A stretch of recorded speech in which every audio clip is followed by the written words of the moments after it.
កេងកៃមកប្រមស្រីខិនខំសង្សាក៏កាកេងកៃមកប្រមស្រីខិនខំសង្សា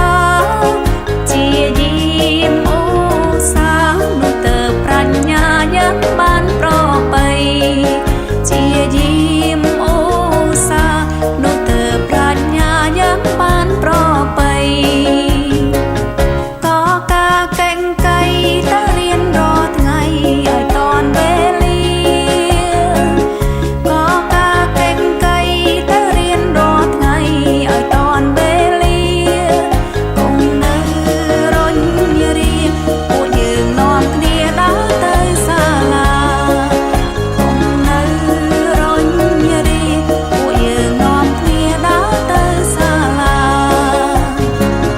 ក៏កាកេងកៃក៏មកប្រស្រី